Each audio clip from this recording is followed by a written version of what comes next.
Hey, sixth graders. We are going to work this week on your race paragraph. You're going to notice that there's a little bit of a change up in what we're going to do this week for your race, so I just wanted to take a second to explain that to you. First of all, you're going to notice today's December 8th, which is when you are getting this assignment, and it is due Friday, December 11th. The question this week that you're going to be answering is, what do you predict will happen next? This, of course, is for the book that you are reading independently. If the book that you're reading independently won't work for this question, you need to talk to me, email me right away, and we can talk about if you need to work through this question with Malala. And that's fine. You just need my permission to do that. So you're going to write your book title, capitalized of course, and your author as well, capitalized of course. Tell me the page you're on and the number of pages in your book. You'll fill out this grid just like you have, making sure that you're going to say something that can happen next, or think is going to happen next is. You're going to tell me what you think that is. You're going to find some evidence in your book, kind of what leads you to believe this. And then a quote should support what you've written up here. So you're going to explain why that supports that.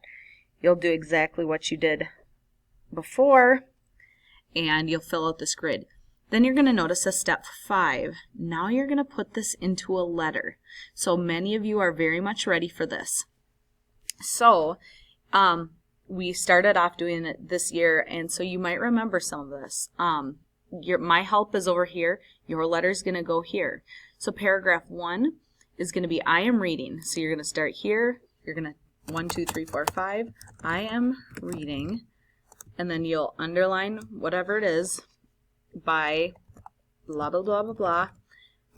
And then you're going to write 4 to 6 more sentences. I am on page 13 of 150 right now. And then you kind of can go on to explain what's going to happen. Then your paragraph 2 is that race paragraph. So you can head right on up here. Copy and paste it from here. Just delete that indent. Copy and paste that there. Then you're going to come down to 3. It says write about you. Stay on one topic. Write 5 to 7 7-up sentences about anything you want. This should not be about your reading. What will you do this weekend? What will you do for Christmas? All this helps you do is helps train you to stay on one topic. One topic. Okay? If you put in your first sentence, I want for Christmas, the whole paragraph is about what you want for Christmas. If you want it to be more broad, if you need to write a bigger paragraph, it should be, here's what I think I'm going to do over Christmas break. Then you've got a whole bunch of days to explain in your 5 to 7 sentences. So if you choose a tiny little topic sentence, you might have a hard time stretching it out 5 to 7 sentences. But if not, you have plenty of space. They should be 7-up, so make sure you're writing nice detailed sentences. And then you'll put your closing, sincerely, and your name. You should not spell sincerely wrong. It is right here. Capitalize it and put a comma. When you're done, it says reread your letter. Make sure everything is spelled correctly and sounds good. Turn it in. So we're just adding one more step this week. Okay? So if you have any questions about this, just let me know, and I would be happy to help you. All right, good luck.